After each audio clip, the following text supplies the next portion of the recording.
Welcome to the Pretty Deadly podcast. My name is Susie Kahlich. I'm the founder of Pretty Deadly Self-Defense, a self-defense program that I developed based on my experiences as a violent crime survivor and my 25 years training in the Japanese art of ninjutsu. In the previous episode, I talked about some of the stuff that I've experienced in my life. I've been through a lot of shit, and I've survived all of it. I'm still here, and I'm still pretty deadly. But I want to talk about the incident that actually got me into martial arts. That sounds like I'm crediting a traumatic event with something positive.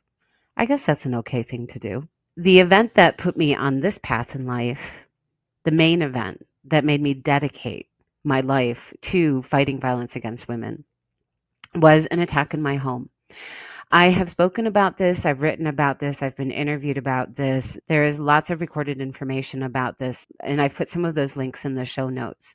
I don't really want to go into details about what happened again, not because it's scary, but because, to be honest with you, I'm kind of bored with the story.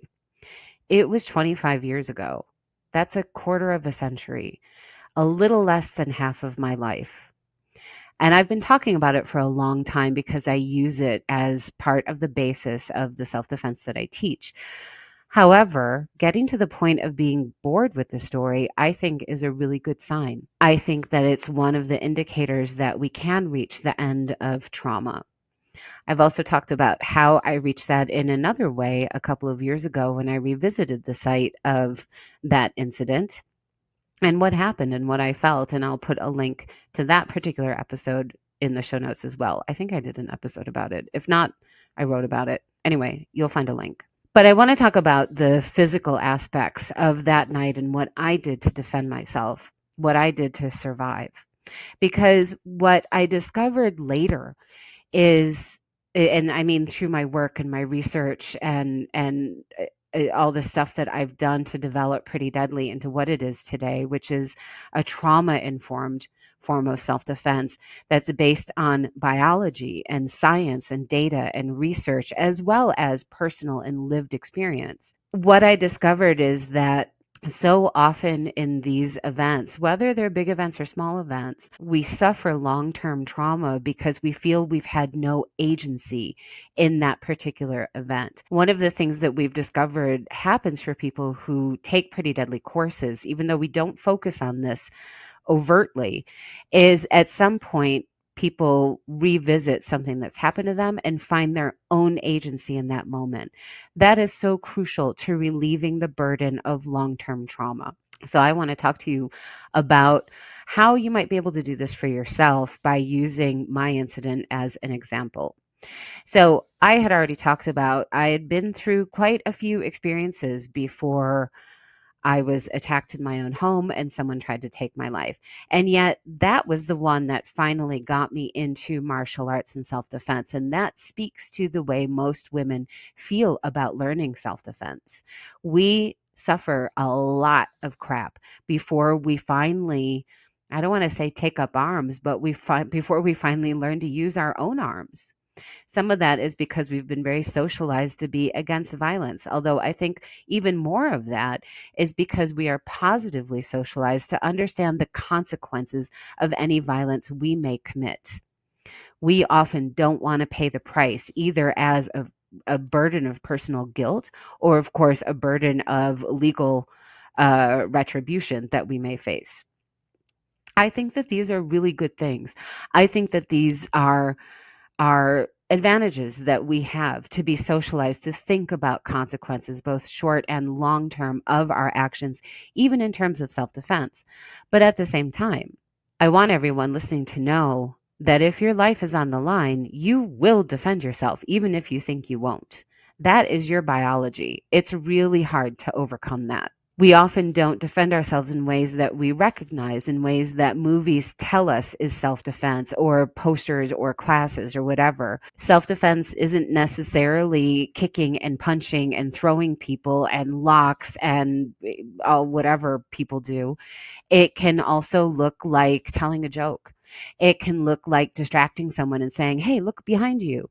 It can look like positioning yourself behind a piece of furniture or a car. It can look like freezing. It can look like tickling. It can look like doing all kinds of things. Self-defense isn't really any one particular thing. There's only one rule in self-defense, and that rule is if you live to tell about it, you have defended yourself 100% completely. It doesn't matter how. This is the one area where it's not about the journey. It really is about the result. If you've lived to tell about it, whether you tell about it or not is another question. But if you live and are able to because you're still alive, then you have defended yourself 100% completely. So I'm getting away from what I actually wanted to talk about, sort of, which is finding the agency in things that you experience, finding your own agency.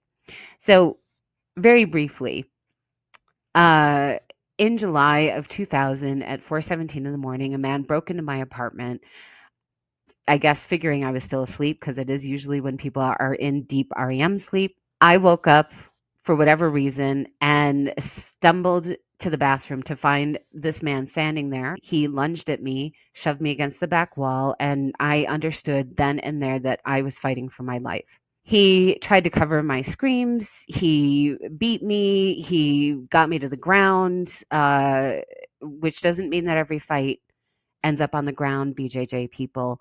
But he did throw me to the ground.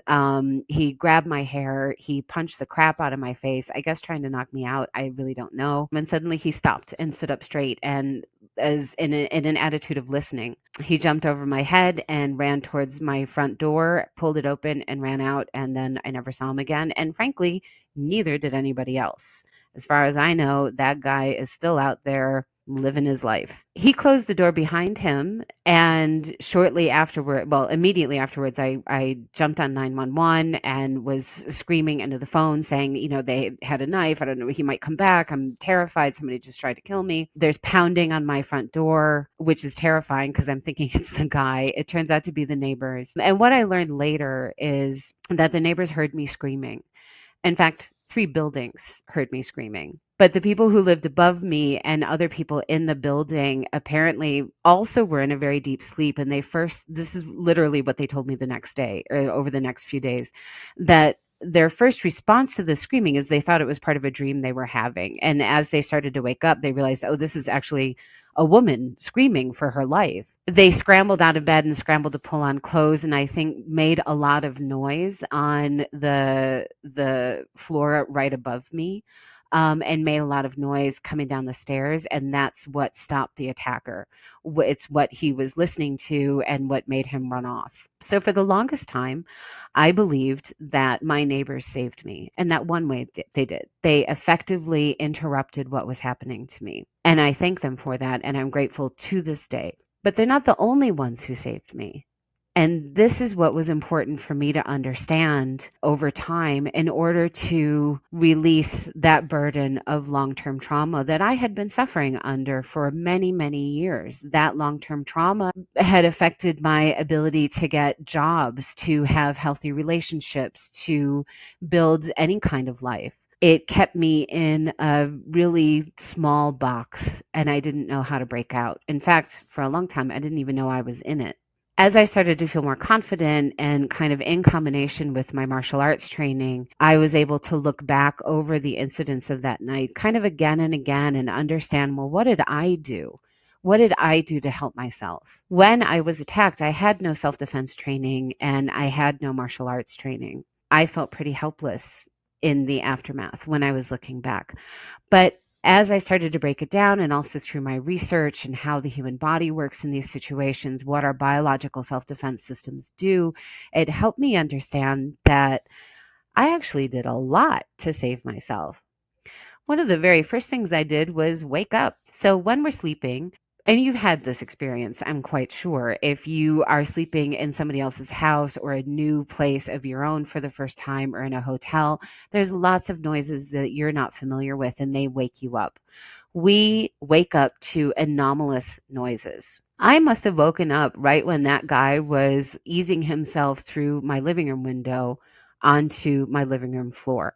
The floors were hardwood, so it wasn't carpet that was going to be able to mask the sound of someone. What I didn't say earlier is that this man, when he attacked me, was naked. Was he naked when he entered the apartment? I don't know. Did he have shoes on when he entered the apartment? I don't know. He was barefoot when he ran off. He was barefoot when he attacked me. So whether I heard his shoes or whether his bare feet on the hardwood floors, I believe that that's what woke me up. However, I didn't know that there was someone in the apartment, or at least consciously, I didn't know that there was someone in the apartment. So I tried to go back to sleep. And instead of going back to sleep, part of my brain was saying, no, you have to go to the bathroom. And you've been through this situation. There was another part of my brain that was like, no, it's okay. I'll wait until morning. And this became an argument in my brain until finally this voice became so compelling. You have to go to the bathroom. Get up and go to the bathroom. That I had to do it. And I did. Getting out of bed and going to the bathroom where that man was standing, and I believe he was standing there to get out of my line of vision. It was a really small apartment, so the bathroom was right off the bedroom door. Getting up and going to the bathroom helped save my life. Had I just stayed in bed, and certainly had I gone back to sleep, I have no idea what would have happened.